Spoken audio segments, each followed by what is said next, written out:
Híjole, madre de Dios.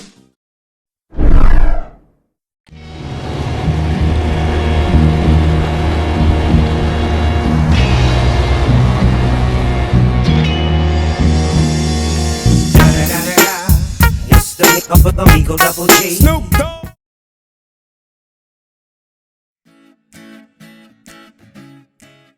Армысыздар, құрметті көрермендер. Өткен жолы сіздерге Инстаграмда уәде еткендей, бүгін студенттік виза туралы талқылайтын боламыз. Жалпы студенттік визаны қалай алуға болады? Бұл видеодағы басты мақсат, жалпы визаны өзіңіз, орысша айтқанда самостоятельно дейді ғой, өзіңіз ала аласыз. Ол үшін қандай қадамдарды жасау керек?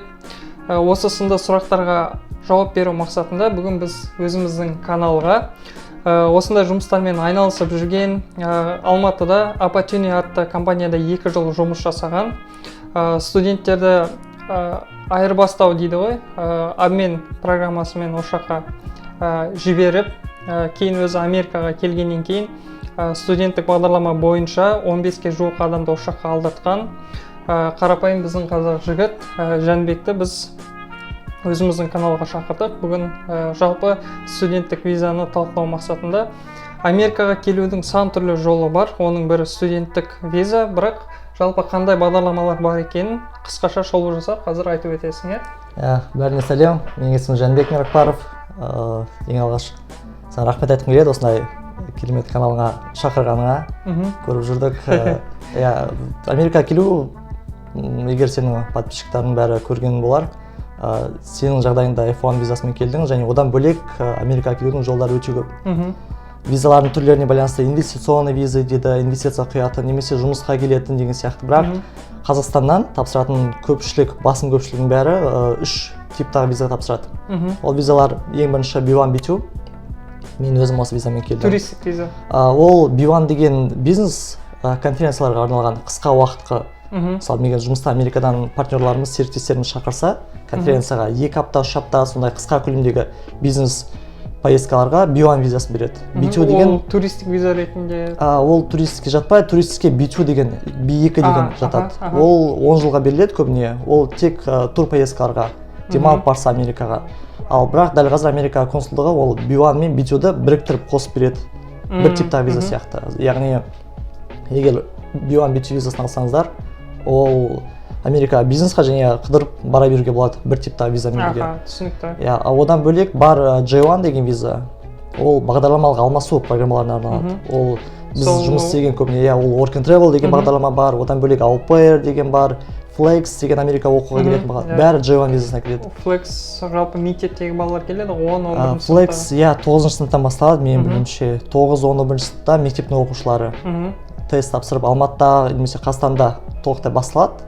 Бүкіл процесс. Осы моментте сіздерге айтқым келеді, Flex туралы білгілеріңіз келетін болса, астында комментарийға жазсаңыздар болады. Жалпы Flex бағдарламасымен келген, Америкада оқып кеткен біздің таныстарымыз бар. Егер сіздерге қажет болса, сол кісілермен де осылай интервью жасайтын боламыз.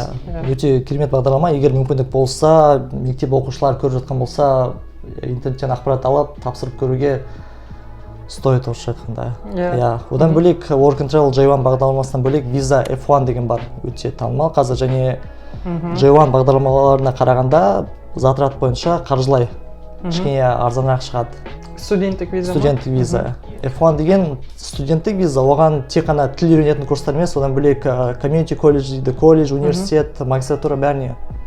Ол толықтай алғанда студенттерге арналған виза Америкаға. Затраты деп қалдың, жалпы мысалы студенттік визаға егер теңгемен санағанда 350 мен 400 мың теңгенің арасында сома кететін болса, негізі одан азырақ та. Сол $160 төленетін, және сервисқа $350. Одан бөлек басқа да одан кейін төленетін заттар шығады. Бірақ егер толықтай ақшалай финансқа келетін болсақ, 3 визаны да айта салайық. B1, B2-ға тапсырсаңыздар, тек қана $160 консульский сборға төлеу керек болады. Тек визаға жазыласыз, одан бөлек өзіңізге виза алуға көмектеседі деген қағаздарды, банк справкасы, немесе жұмыс орнынан справканы өзіңіз ала бересіз.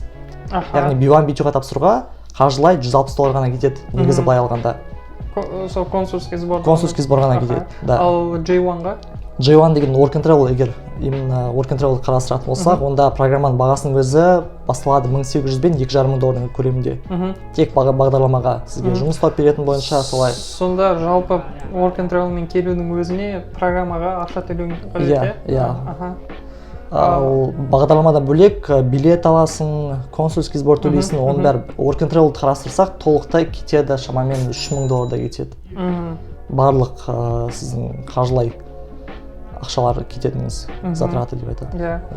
Ал студенттік визаға егер өзіңіз подавать етсеңіз, егер студенттер өздері жасаса жұмыстың бәрін, ол қиын емес, өз оп-оңай жасауға болады. Толықтай билетті салмаған кезде 800-900 доллардың көлеміне кетеді. 1000 доллар дейік. 1000 доллар кетеді. 1000 доллардай ғана ақшаны. Грубо если посчитать, то 1000 доллар. Сондықтан видеоның соңына дейін қараймыз. 1000 доллар ғана шығын шығарып, Америкаға оңай келуге болады, Осы моментте айта кету керек, себебі Қазақстанда дәл қазір Алматы, Астана, үлкен қалалардың бәрінде агентстволар өте көп. Және олар біздің айтатын көмектесетін видеомыз егер тек өзі тапсырғысы келетін балаларға арналған ғой. Ал агентстволардың бизнесі олар ешқашан өлмейді, оларға әрқашан барады адамдар. Бірақ салыстырмалы түрде қазір осы видеоның арқасында олар көре алады. Қаншалықты шығын өзі жаста негізі қаншалықты кетеді, агентство жұмысына қанша ақша алатынын. Дәл қазір мысалы мен білуімше 160 доллар B1 B2-ға тапсырса, тур визасына 160 доллар ғана кету керек, консульский сбор. Агентстволар осы оформлять етуге, жазылуға B1 B2-ға 500-600 доллар көлемінде алады. Сонда 160 доллар бөлек, одан кейін 500 доллар бөлек. Услугасына. Ал егер мысалы студенттік визаның өзіне келсек, біз бағана айттық 1000 долларда кетеді деп, егер өзің тапсырсаң, ал егер басқа компанияларға берсең, как аутсорс ретінде онда? Агентстволар жасайтын болса, басталады 1500 доллардан көбіне. 1500 доллардан жоғары қарай. Ол ең базовый комплектация деп айтады ғой, көлік алғанда сияқты. Ал көп затрат 4,5-5 долларға дейін кете береді. Енді осы жерде бір маңызды жайтты айтып кету керек. Жалпы сіз өзіңіз тапсырсаңыз, немесе сіз үшін компания жасаса да, ешкім сізге 100% гарантия бере алмайды. Жалпы оның барлығы офицерге байланысты. Ол визовый офицерге байланысты және сіздің дайындығыңызға байланысты, қалай дайындалдыңыз. Дайындық демекші, осы видеоның барысында біз жалпы интервью барысында қандай сұрақтар болуы мүмкін, ең көп қандай сұрақтар қойылады, соны сіздерге айтып өтетін боламыз. Жақсы, енді жалпы описание дейміз ғой, орысша айтқанда сипаттап өттік. Енді ары қарай біз қандай қадамдар жасау керек, соған көшсек, Егер біз J1 басқа визаларды кеңірек қарастырамыз, дәл қазір F1 визасын тұтамыз ғой. F1 визасына тапсырып алу үшін негізгі 3 қадам бар. Ол I-20 деген шақырту қағазын алу керек оқудан. Ол тіл курстарынан немесе колледждан, университеттен, олар бәрі I-20 деген форма қағаз бар, соны жібереді сіздерге, студенттерге. Соны алу керек, ең бірінші этап. Екінші этап, сол қағазды алып болғаннан кейін болады, ол сервис деген, біз Америка өкіметіне сбор төлейміз. Әр студентті студент ретінде тіркеу үшін. Оның құны 350 доллар. Service fee деп айтады, 350 долларды құрайды. Одан бөлек service fee төлеп болғаннан кейін 160 доллар визаға төлеп жазыла саламыз. Консулдық сбор. Бұлай қараған кезде өте оңай. I-20 қағаз аласыз, service fee 350 төлейсіз и 160 доллар визаға төлеп жазыла саласыз. Енді ең алғашқы сұрақ, бағана ең бірінші I-20-ді алу қажет деп айттың. Енді I-20-ді алудан бұрын әрине бізге не керек? Мектеп қажет, Мектепті қалай табады жалпы? Мектепті қалай іздесе болады? Ол қандай факторларға байланысты жалпы? Мектепті әр адам бір жақсы осы F1 визасының преимущество деп айтады, орысша өзінің керемет басымдылығы. Бір тұрақты бір орынға байланысты емес, өзіңіз Америка құрама штаттарында қай штатта тұрғыңыз келеді, қай қалада тұрғыңыз келген, осыған дейін армандап, сол қаладан көлемдегі оқу орындарын таңдап беруге болады да. Солынсы жақсы. Енді осы сәтте жалпы Қазақстанда болған кезде, тіпті өзімізде Қазақстанда жүрген кезде біз қыстың суық күндерінде тапсырдық. Сол кезде Калифорнияға барсақ қой, ол жақта жылы қыс болмайды деп сөйтіп ойлаймыз ғой.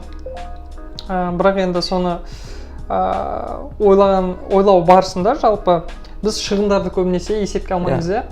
Біз қазір видеоны Чикаго қаласында түсіріп жатырмыз. Біз басында, егер біздің видеоларымызды қарасаңыздар, Лос-Анджелес қаласына келдік. Сол жерде бір мектепке тапсырып, сол жерде оқып жүрген болатынбыз. Бірақ кейін шығындарымыз көп болуына байланысты біз Чикаго қаласына көшіп кеттік. осы жерде сіздерге орынды болу үшін Чикаго қаласы мен Лос-Анджелес арасындағы шығындардың айырмашылығын қазір экранға шығаратын боламыз. Жалпы Лос-Анджелес қаласында бір ғана бөлме үшін сіз 1200-ден бастап $1800 аралығында, Чикагода екі бөлмелі пәтерге $1200,000 көлемінде. Иә. Тіпті одан арзан табуға болады. 2 есе арзан. Иә. Норсайд деген Чикаго қаласында бізде қазақ, қырғыз, бізде СНГ-дан келген бәрінің топталған жерлері. Егер Чикаго қаласына келіп жатсаңыздар, міндетті түрде егер біздің орта керек болса, Норсайдтан, солтүстік Чикагосынан орын табу керек. Қаланы айттық. Иә, бірақ қалаға байланысты F1 деген студенттік виза мен Work and Travel J1 визасының айырмашылығы осы кезде. Егер Work and Travel мен көбісі жазылатын болса, ол жақта тұрақты орындар болады және үлкен қалалар бағдарлама консулдық шектеу бойынша үлкен қалаларда жұмыс жасай алмайды. То есть егер сіз Work and Travel мен барғыңыз келсе Америкаға, сіз Нью-Йорк, Чикаго сияқты қалаларда, үлкен қалаларда студенттер жұмыс жасай атқара алмайды. Сонда қай жерге бар дейсің, сол жерге барасың. Иә, және олар туристік тек сезонная работа деп айтады. Студенттер Work and Travel бойынша тек жазда барады ғой. Иә. Жазда қай орындар туристер көп шоғырланған, сол жаққа барады. Қай жерде жұмыс көбірек, сол жаққа жібереді. Ал F1-да керісінше. Қаланы таңдағаннан кейін жалпы ағылшын тілін үйрететін курстар немесе жалпы колледж деп сол қалаға байланысты іздейтін болсаңыздар, Google-да мектептің түрлері көп, жалпы табу оңай. Жалпы Google-ға кіресіз, кіргеннен кейін жазасыз, міне мынандай оқу орны қажет деген сияқты, немесе сіз өзіңіздің таныстарыңыздан жалпы естіп жатқан боларсыздар, бізде өте көп, мысалы кәдімгі UIC-дің өзін алатын болсақ, осы Чикагодағы Иллинойс университеті жалпы тілдік курстар ұсынады. Чикагоның өзінде тек UIC емес, дағы Northwestern, Eastwestern деген университеттер өте көп, бірақ бізде көбісі мен байқағаным бойынша Калифорния барғысы келеді. Сендер барған сияқты, LA, Лос-Анджелес, Сан-Франциско, Сан-Диего қалалары. Ол жақтан оқу орындарын табу қиын емес, себебі интернетке жай ғана Лос-Анджелес, языковой курсы немесе колледждердің сайттары бар, интернетте бәрі бар негізі. Табу оңай. Жалпы енді осы жерде бір кеңес, жалпы Калифорнияға бәрі барғысы келетін түсінікті, бірақ енді Қазақстаннан келгеннен жағдайың болса, жалпы қалтаңда бір 20-30-40 мың доллардай болатын болса, әрине саған бір 10 айда емін-еркін тұруға ақшаң жетіп тұрса, әрине келуге болады. Бірақ шығын жағынан Чикаго қаласы немесе Чикагодан кішірек қалалар, былайша айтқанда выгодно. Ары қарай кеттік, енді мектепті тауып алдық дейік. Мектепті тапқаннан кейін бізге енді осы мектепке жазамыз. Маған I-20 керек, сіздердің мектептеріңізге тапсырғым келеді деп. Мектептің бір өзі сұрайтын құжаттар болады.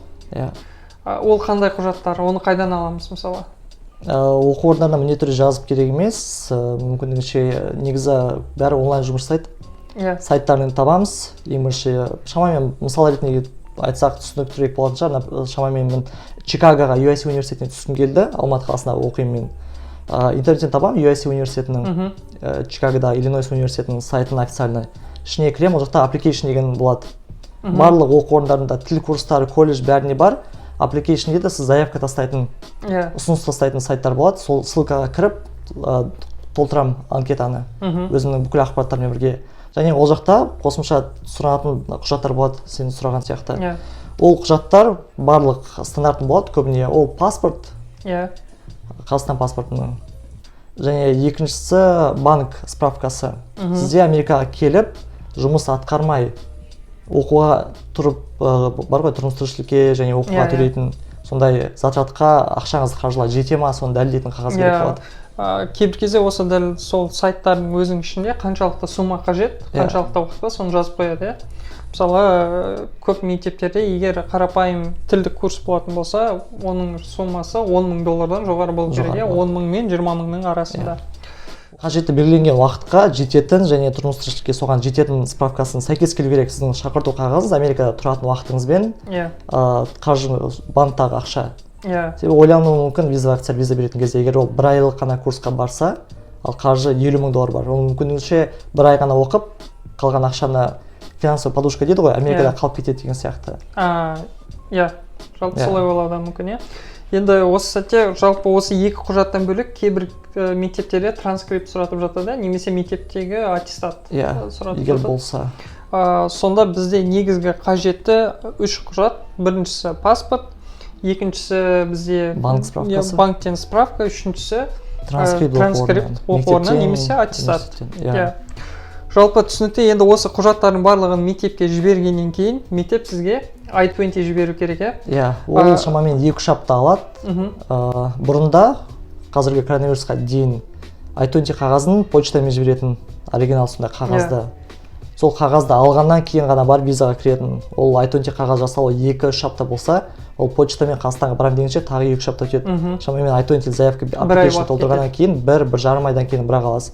Бірақ дәл қазір коронавирусқа байланысты онлайн болады. Сіз I-20 аппликейшн тапсырып болғаннан кейін сізге I-20 қағазды тек почтаңызға жібере салады.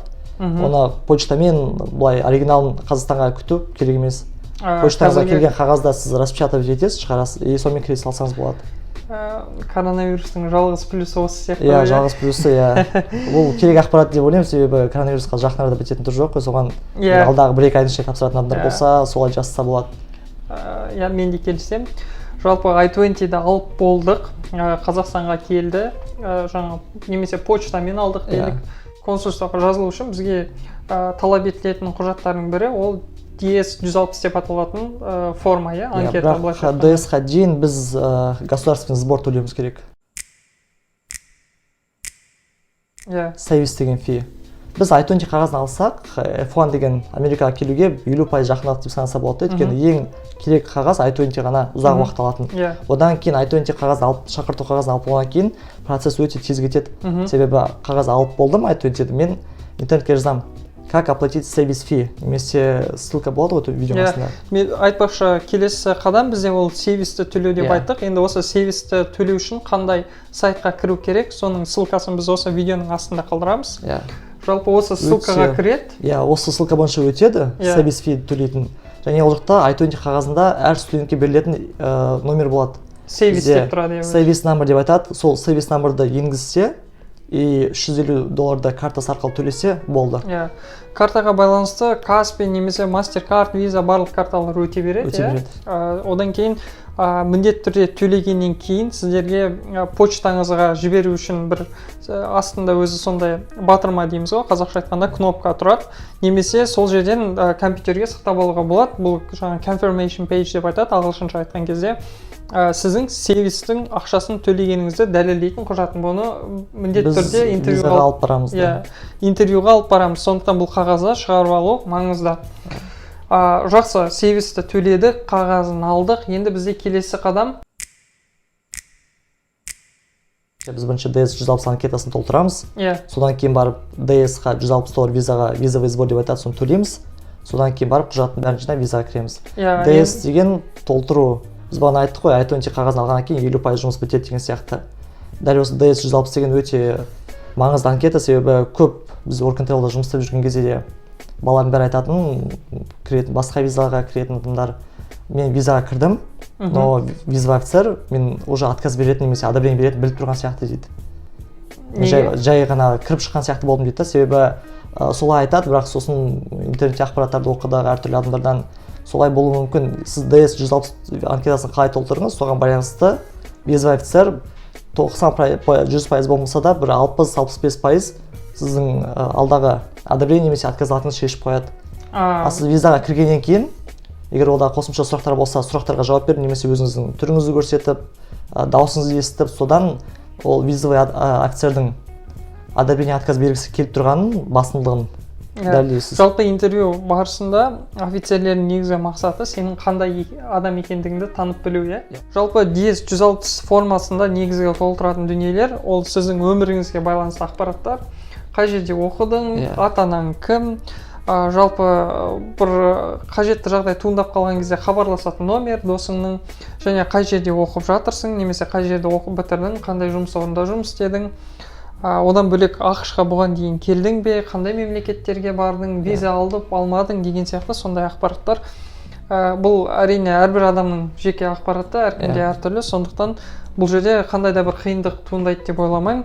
Бірақ кішкене ағылшын тілін білмейтін адамдарға қиын болатын сәт, ол форма тек қана ағылшын тілінде толтыру қажет. Форма тек қана ағылшын тілінде толтырылады. Егер студент визасын одобрение алуға шансын үлкейту үшін ағылшын тілін қазірден бастап оқу керек, себебі DS 160 анкетасын ағылшын тіліне толтырады, және интервью барысында орда бар орысша өтуге мүмкіндігі бар, немесе қазақша да өтсе болады, бірақ ағылшынша өткен дұрыс. Себебі тапсырып жатқан студент Америка құрама штаттарына студент ретінде барайын деп жатыр. Ол адаптация керек, оны ешкім, мысалы Work and Travel басқа бағдарламада координаторлар болады, алып жүретін, кішкене көмектесетін. F1 визасында онда жоқ. Сен өзің визаға тапсырсаң, өзің келсең, Америкада сен күтіп алатын ешкім жоқ. Университеттер себебі жүрмейді ғой, әрбір 1000 адам, мында саны өте көп, 20-30 мың студент бар оқу орындарында. Сол үшін сен өзің адаптацион период өту үшін жоғалып қалмау үшін Америкада ағылшын тілі базовый уровеньде болу керек. Егер базовый уровень ағылшын тілі болса, DS-ті оңай толтырады и виза спокойно өтеді. Орыс немесе қазақ тілінде кіруге болады, бірақ кішкене шансың азайып қалады, Азаяды. Бірақ қазақ немесе орыс тілімен кіріп виза алып жатқандар да бар. Бар.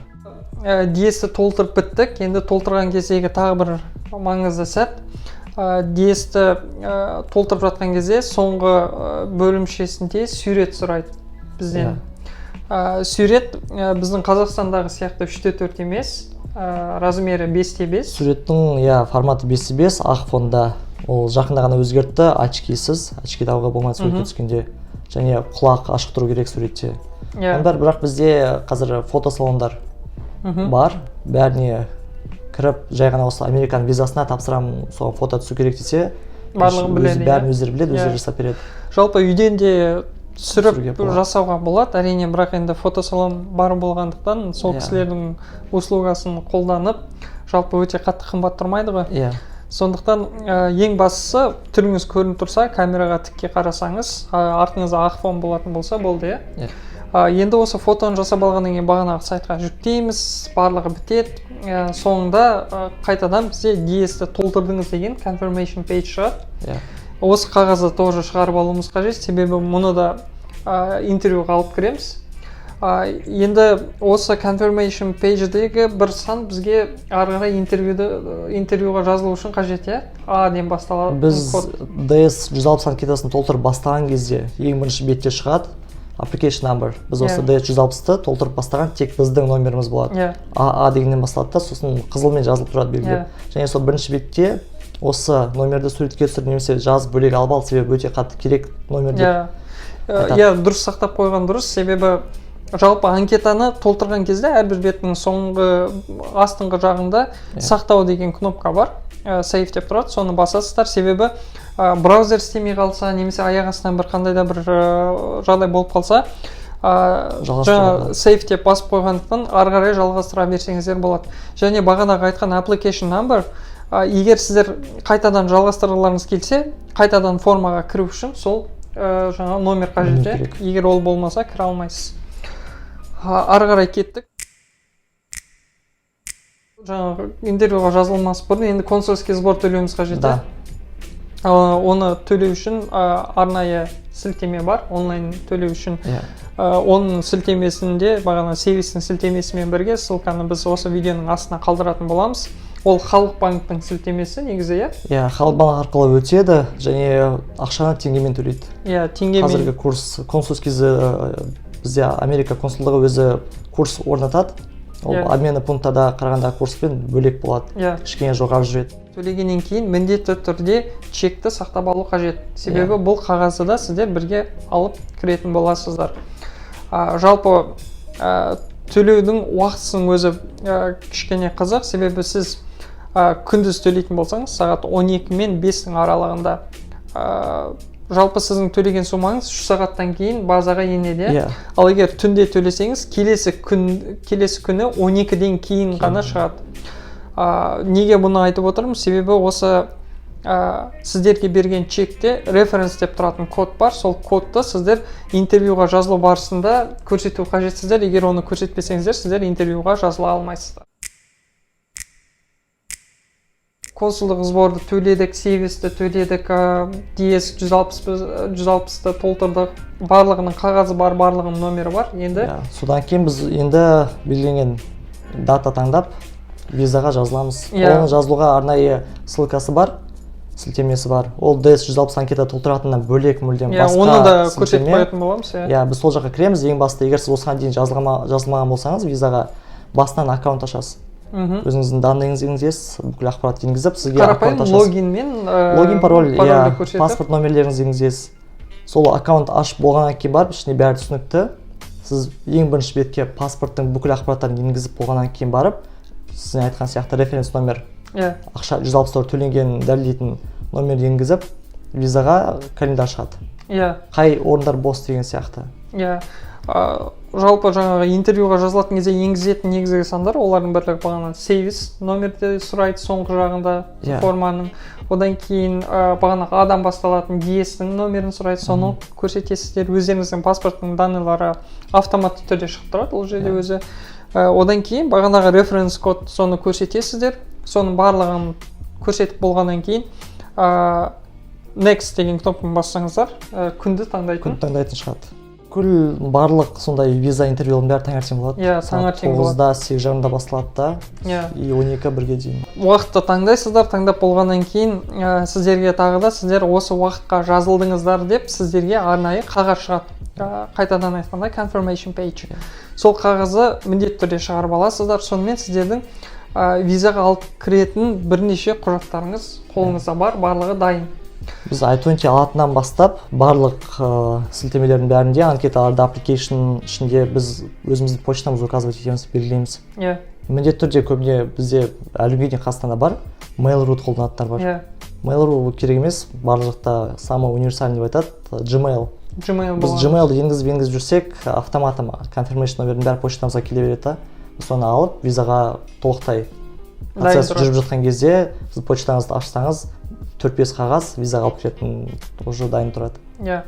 Енді жалпы осы құжаттардан бөлек бізге тағы интервьюға бірге алып кіру қажеттің бірі ол финансовая справка, банкте справка. Финансовая справка немесе одан бөлек сіз виза өткен кезде әр кандидаттың жағдайы әртүрлі ғой. Сізге визаға алуға көмектеседі деген әртүрлі қағаз, соның бәрін алып келе беру керек. Біреуде диплом болады, біреуде мысалы әртүрлі отбасы жағдайына байланысты қағаздар болады. Соның бәрін алып кірсе жақсы. Көп студенттер жалпы оқуға ата-анам төлейді дейді. Сол кезде бағана банк справкасында қанша ақша бар, соны көрсету керек. Ата-анасы қай жерден жұмыс істейді, сол жерден справка қажет болуы мүмкін. Егер өз жұмыс атқарса, өзінің жұмыс орнынан немесе оқып жатса, дипломдарын оқу орнына справкадан алып барады. Сонымен осы құжаттардың барлығын жинап, барлығын шығарып, әдемілеп бір папкаға салып, біз Алматы қаласында болатын болса, Самал ауданындағы үлкен екі башияның біреусіне барамыз. Самал Тауырстай. Достық плазаның жанында. Өзіміз сол жерден өткен азаматтар ретінде жалпы көрінісі қалай екенін кішкене айтып берейік, адамдарға түсінікті болсын. Қолыңызда барлық документтеріңіз бар, барғаннан кейін сіздерден интервьюға жазылдым деген бағана қағазды сұрайды. Бірінші соны көрсетесіздер. Қажет емес дүниелердің барлығын астында қалдырып кетуді сұрайды. Сол жердегі офицерлердің бірі сіздермен жүріп, этажға бірге алып барады, сол жерге барасыз, сол жерден қарапайым банктегі сияқты қолыңызға талон береді. Сол талонмен барып, көп адамның арасында бірге күтіп отырасыз. Содан кейін сіздерді окошка дейміз ғой, банктегі сияқты сондай жерге шақырады, сол жерге барып документтеріңізді өткізесіздер, тексереді, одан кейін офицерға жібереді. Офицер бізде окошкада тұруы мүмкін, немесе арнайы бір ғана кабинет бөлме бар, ол жерге кірген адамдар көп есімен. Бірақ енді адам көп болып жатса, арасында сол бөлмеге де өтіп қалуларыңыз әбден мүмкін. Мен визаға 3 рет тапсырдым, соның 2-ін арнайы сол бөлмеде өттім. Бөлмеде. Окошка бізде консулствода 5 окошка бар Алматы қаласында. Соның бірінші окошкасы бізде окошкадан бұрын осы именно посольствоға байланысты көбісі уақытынша тапсырып жатады. Кіретін кезде, егер визаға 9-да жазылған болса, сағат 8:30-8-де бару керек. Және көп бізде балаларда жазған кезде визаға жасайтын қателіктері көп зат алып барады. Мысалы біреу бәрі бізде виза посольство Алматы Астана қаласына бар ғой. Америкаға келгісі келеді, бір Түркістаннан, Шымкенттен, Атырау, Ақтау жүктермен келеді. жүктерін тастамай бәрі посольствоға барады да, ал жақта посольствода ондай камера хранение деп айтады ғой, ондай жоқ. Зат тастайтын кішігірім жүктер болса, телефон, сумочка болса қоюға болады да, үлкен жүктер тастауға болмайды. Сол үшін посольствоға барған кезде мүмкіндігінше бүкіл арты затын бәрін тастау керек. Құжаттарды ұмытпай алып кіргеннен кейін барып, сен айтқан сияқты охранниктер өздері күзетшілер көтереді үстіне 17-ші этажда. Ол жақта 5 окошко бар. Сол жақта бірінші окошкаға бармас бұрын бізде қалай болады? Номерок талончик береді ғой. Талончик беріп отырасың. Сен шақырмай тұрып окошкаларға. Сол кезде мен посольствоға барып құжаттарды алып барамын, паспортты алып кетемін, кіріп шығып жүрген кезде көбісін жасайтыны отырып алады да. Бізде қазақтың менталитеті сондай ғой, танысып кетеді бір-бірімен. Шу сөйлесіп, солай әртүрлі мен үйтем деген сияқты. Мүмкіндігінше визаға кірдіңіз, талончик алыпсыз, отырғаннан кейін орындықтар, дәл осы сияқты орындықтар тып-тыныш қана отырып күту керек. Өйткені шақыратын кезде окошкаларға сізді номер бойынша немесе сізге берген талондағы номер бойынша немесе фамилияңыз бойынша шақырады. Сіз дұрыс естімей қаласыз, себебі олар ағылшын тілінде акцентпен айтады. Фамилия Миракбаров болса, мүлде Миракбаровқа ұқсамайтындай айтады. Сол үшін құлақты түріп тып-тыныш тыңдау керек. Және тып-тыныш тыңдағанның тағы да бір жақсы плюсы, басқа адамдарды интервью өткен болады. Мен басына интервьюға бірінші рет кіретін кезде ойлағам, консульствоға кірсең, осында жеке бөлме болады, мен кірем, тек консул екеуміз отырып үстелдің басында.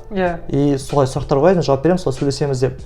Мен барған кезде сондай шорт болды ғой. Окошкалар тұрып, қарапайым банктегі сияқты окошкалар болады, соған барасың. Ешқандай бөлме жоқ басында. Біз айтқан бөлме деп жатқанымыз өзі кішкентай ғана сондай окошка бөлек. Сондықтан барынша вниманиеңіз окошкаларда болсын. Өтіп жатқан адамдардың қандай сұрақтарға жауап беріп жатқандарын қарасаңыздар да болады. Әрине сіздердің алдарыңызда кейбір адамдарға виза беріп жатса, кейбіреуіне отказ беріп жатады, қолдарына көп қағаз беріп шығарып салады. Сондықтан кішкене морально дайын болыңыздар, көңіл күйлеріңіз басқа адамдарға қарап түсіп кетпесін. Әрбір адамның жағдайы әртүрлі, әрбір кейстер әртүрлі, сондықтан интервьюға барынша психологиялық, моральдық тұрғыдан дайын болған дұрыс. Егер дайындау жақсы болса, міндетті түрде негізі виза алады. Егер категория біз F1 визасына айттық, виза туралы айтып жатырмызда, бірақ кімдер тапсыруға керек екенін айтуды ұмытып кеттік қой. Мысалы, біз 3 виза деп айттық. Егер тур визасына қалған жастағылар тапсыра береді. Студент болсын, үлкен жастағы кісілер, ол жақта жас ограничение возрастной дейді ғой, жоқ ондай. Work and Travel'да көбіне 1 мен 3-ші курстың студенттері ғана тапсыру керек. Себебі 4-ші курстағылар уже оқуын бітіреді. Қалып қалады деген ықтималды өте көп та, сол үшін оларға көп жағдайда отказ береді. Ал студенттік визаға сіз тапсырсаңыз болады 18 жастан бастап 30 жасқа дейін шамамен. Неге 40, неге 50 жастағылар тапсыруған дұрыс емес? 18 жастан 30-ға дейін, шамамен, Ол болады, всегда болады ғой, ограничение из правил дейді та, ережеге бағынбайтын жағдайлар. Ол қандай жағдай, мысалы, сіз жасыңыз 55-те немесе 45-те, сізді жұмысыңыздан жібереді оқуға. Повышение квалификации дейді, сол сияқты сізді прям арнайы компания арқылы жібереді. Немесе керемет специалист болсаңыз, сіз бакалавр бітіріңіз, өте ақылды студентсіз. Сізді университет өзі магистратураға немесе басқа бір деңгейге шақырғысы келіп жатыр. Жасыңыз бірақ 45-те немесе 50-де. Ол жағдай біздің айтып жатқан жағдайға қатысы жоқ та. Ол кезде сіз оп-оңай ала бересіз. Бірақ в идеале, если сіз дәл қазір өзіңіз тапсырып, ешқандай дарынды, қалай керемет доктор емессіз, компания жұмыс жіберіп жатқан жоқ оқуға, сондай жағдай болса, көпшіліктің жағдай болса, 18 бен 30 жас аралығында тапсырса, виза алу шансы өте көп. Түсінікті. Жалпы енді документтердің барлығын жинадық, сіздерге жалпы интервью қалай өтетінін түсіндірдік. Енді келесі қадам бізде интервьюда қандай сұрақтар келеді, қандай сұрақтарға жауап беру қажет. Негізгі сұрақтарды қазір барлығын емес, негізгі сұрақтарды ғана талқылайтын боламыз. Олардың бірі, Америкаға жалпы студенттік виза болатын болса, қандай мақсатпен бара жатырсың? Біз қандай сұрақтар қоятынын интернеттен міндетті түрде дайындалу керек. Өйткені визаға барған кезде консул сұрақтар қойып бастағанда біз орысша айтқанда ступорға түспеу үшін интернеттен дайындаламыз. Стандартный вопрос қазір айтамыз да, одан бөлек визаға кірген кезде бағана айтқан сияқты тып-тыныш отырса, не сұрақ қойып жатыр, қалай дұрыс жауап беріп жатыр деген бәрін естіп, соған өзі қосымша импровизация дейміз ғой. Егер сіздің жауабыңыз басқаша дайындалып келген болсаңыз, мысалы мен дайындалып келдім, визада отырмын, осылай сұрақ қояды маған, цель поездки деген сияқты. Мен ответім бар. тыңдап отырмын, бір балаға қойды, ол бала тура менікін қайталап берді. Бірақ И, отказ алды. Отказдан бұрын, оған менің целіме айтқаннан бөлек қосымша сұрақтар қояды виза. Мысалы мен айтамын, Чикаго қаласына оқуға барам десем, ол да мен виза өтіп жатқан бала тура осы мен айтқым келген затты айтты, оған қосымша сұрақтар қойып бастайды. Ал Чикаго туралы не білесің, Чикаго не үшін таңдадың деген сияқты. Мен түсінемін, білем, ол сұрақ мен қазір жауап айтсам, маған да тура сұрақтар, қосымша сұрақтар туындауы мүмкін деген сияқты. Отырған кезде мен тағы да ойымда ответтер, жауаптар дайындап бастаймын. Бірақ негізгі визаға кірген кезде стандартный вопросы деп айтады. Бәріне қоятын 100% болмаса да 90%-ға бірдей сұрақтар қояды. Кірмес бұрын визаға барған кезде міндетті түрде амандасып сәлемдесу керек қой. Hello, how are you деген сияқты, там қалыңыз қалай деп күліп, міндетті түрде күлу керек. Бізде қазақтар күле алмайды. Менталитетке тым алыс нәрсе да. Одан кейін ол керек. Бір сәт бағанағы офицермен сөйлесіп жатқан кезде маңыздысы eye contact деп айтамыз ғой. Көзбе көз сіздермен мен камераға қарап тікке қарап жатқан сияқты біздің арамызда контакт болу қажет. Бұл сіздің қаншалықты түрде сенімді екендігіңізді көрсетеді.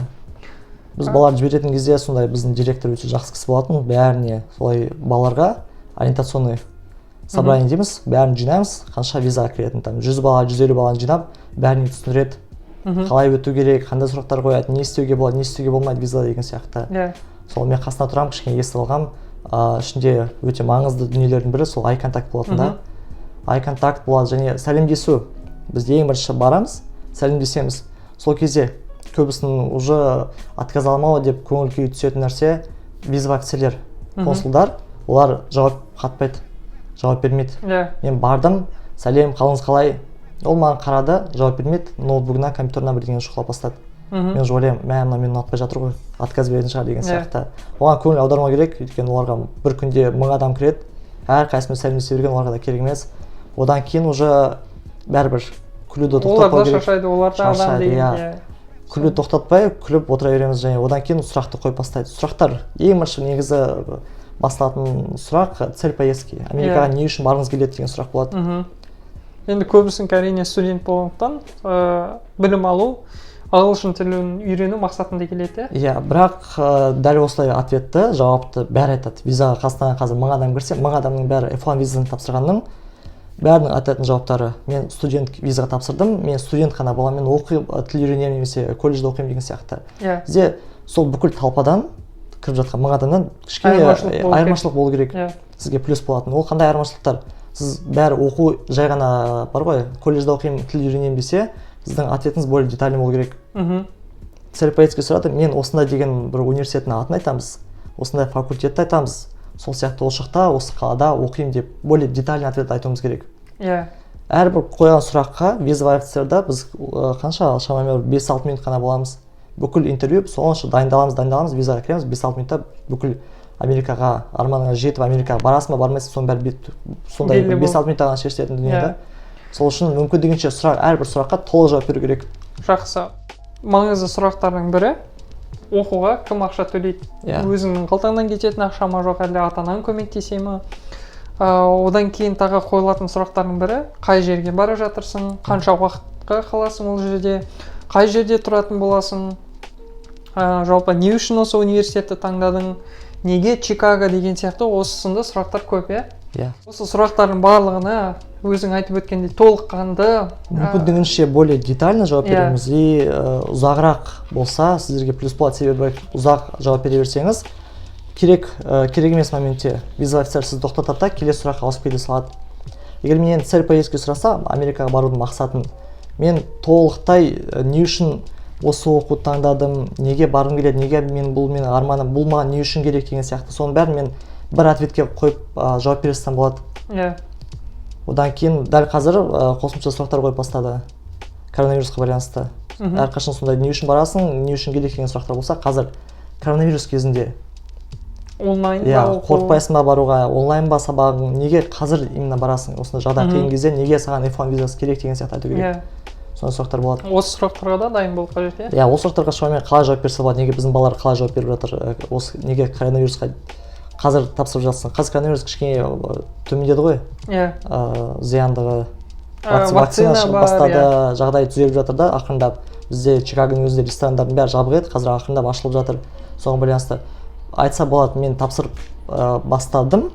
Осыған дейін коронавирусқа дейін бірден коронавирус басталды, бәрі тоқтап қалды. Қазір жағдай түзелгеннен кейін қазір визаға кіргім келді деген сияқты ответ жауап айтса болады да. Жақсы. Ары қарай кеттік. Енді сұрақтарға жауап бердік. Егер осы видеоны пайдаланып өзінің визасын алған жандар болатын болса, біз сіздерді құттықтаймыз. Енді осы видеоның астына осы видеоны қолданып, соның бір септігі тиді деп ойласаңыздар, міндетті түрде комментарийға өздеріңіздің нәтижелеріңізді жазып бізге айтуды ұмытпаңыздар. Енді қандай да бір себептерге байланысты ала алмай қалған жандар болатын болса, енді бұл кісілер не істесе болады ары қарай? Біз егер бір рет отказ алсақ, екінші рет повторно деп айтады, повтор қосымша интервьюға жазылсақ болады. Иә. Бірақ ол әр кезде әртүрлі жағдайға байланысты. Ең бірінші түсініп алу керек, әр адам тапсырған кезде интервью барысында біледі не үшін отказ, қай жерде дұрыс емес жауап берді, қандай, мүмкін құжаттары дұрыс алып барған жоқ шығар, немесе ответі, жауабы дұрыс болған жоқ. Интервью барысында сразу белгіленеді. Визовый офицердің сізге қараған сұрақтарынан, эмоциясынан, мынау дұрыс емес кетті ау деген сияқты. Соған байланысты шешілетін дүние. Иә, енді екінші рет тапсыратын болса, істелінетін қадамдардың бірі ол бізде құжаттардың бәрі бар, айтуынша қағазымыз бар, сервис төлеп қойдық. Екінші рет повторный собеседование кіреміз деп шешсек, тек қана $160 қосымша консульский сбор төлеп, ДС 160 анкетасын міндетті түрде бастан толтырып, визаға жазыла саламыз. Осы сәтте маңызды жайт, DS 160 баяда қалай толтырдыңыз? Дәл сондай болу қажет, себебі олардың базасында бар. Бірақ бір момент бар, ол визаға осыған дейін сіз кірдіңіз ба, және отказ болды ма сізде? Себебі не үшін отказ алдыңыз, соны жазасыз ағылшын тілінде әрине. Одан кейін жалпы құжаттарыңыздың барлығы бар, солардың барлығын қайтадан жинастырып, қайтадан интервьюға жаңадан жазылатын боласыз, қайтадан сол номерларды көрсетесіз. Тек қана сол консулдыққа төлеген референс кодыңыз басқа болады, одан кейін DS-тің коды басқа болады, application number.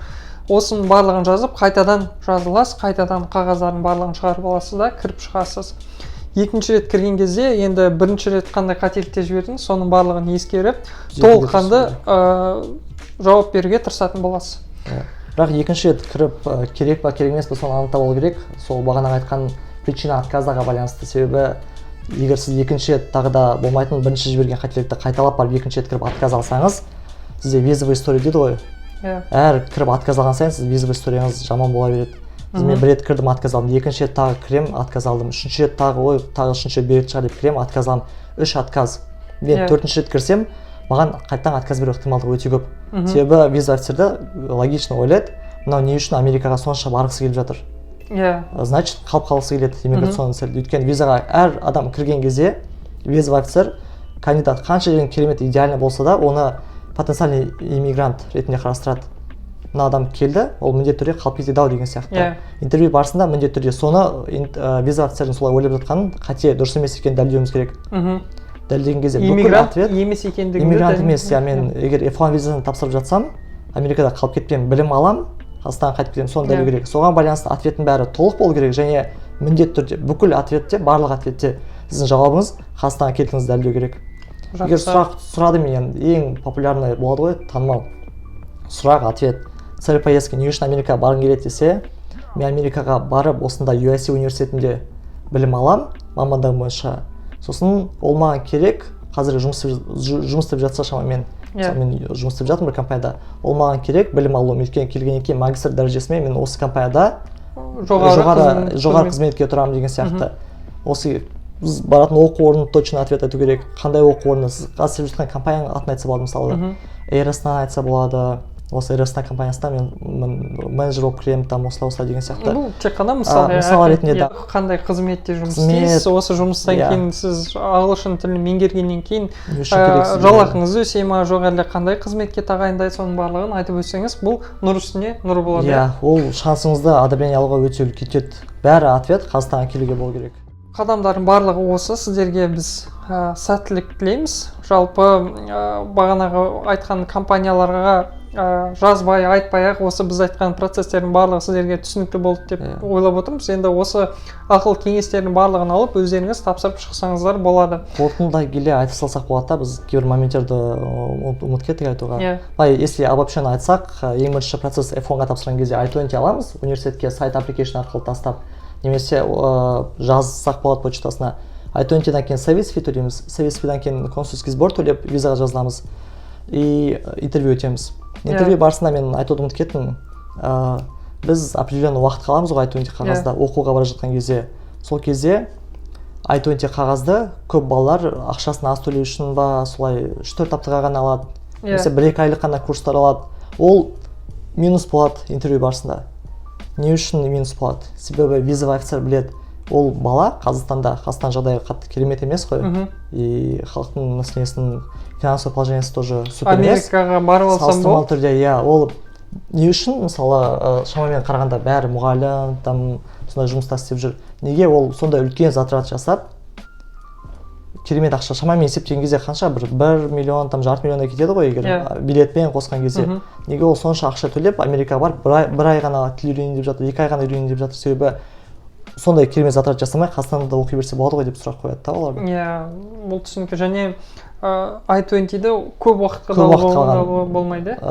Өте қатты көп уақытқа, ол оқуға байланысты. Егер колледждар, университет болса, 4-5 жыл оқимын деген сияқты. Егер тіл курстарына қатысты болса, 1-2 жыл дұрыс болады негізі. Жарты жыл деген как минимум нормально. Бірақ 2-3 айлық курстарға, егер агентство арқылы 2-3 айлық қана курс сіздерге ұсынып жатса, онда отказ беру керек, себебі Қазақстаннан барып 2 ай 3 ай ғана оқып кетпейді дейді. Енді барлығын енді талқылап біттік қой. Виза қалайынан жасалынады, қандай қадамдарды жасау қажет, қандай құжаттар қажет, оның барлығын сіздерге осы видео барысында әрбір моменттерде документтің түрі қандай, түсі қандай, соның барлығын сіздерге скрин ретінде қоятын боламын. Жалпы рахмет. Бүгінгі біздің түсірген видеомыз сіздер үшін пайдалы болады деген үміттеміз. Жалпы барлықтарыңызға сәттілік тілейміз. Егер Чикаго қаласына келіп жатсаңыздар, қазір Instagram парақшасын көрсететін боламын. Осы Instagram парақшасына тіркеліп, жалпы бұл парақшада біз Чикагода сіздерге қандай услугалар, қандай қызметтер қажет болуы мүмкін, соның барлығын сіздерге жинап қойдық. Қай районда үй алған дұрыс, қай жерде көліктің майын ауыстырған дұрыс деген сияқты осындай сұрақтарға жауапты сіз осы парақшадан ала аласыз. Біз бұл қызметтердің барлығын өзіміз пайдаланып көрдік, өзіміздің басымыздан, тәжірибемізден сіздерге беріп отырмыз. Сондықтан сіздерді былайша айтқанда, егер енді кетіп қалмасақ, осы жақта болатын болсақ, ақш-та күтеміз. Барлықтарыңызға сәттілік тілейміз. Сау болыңыздар.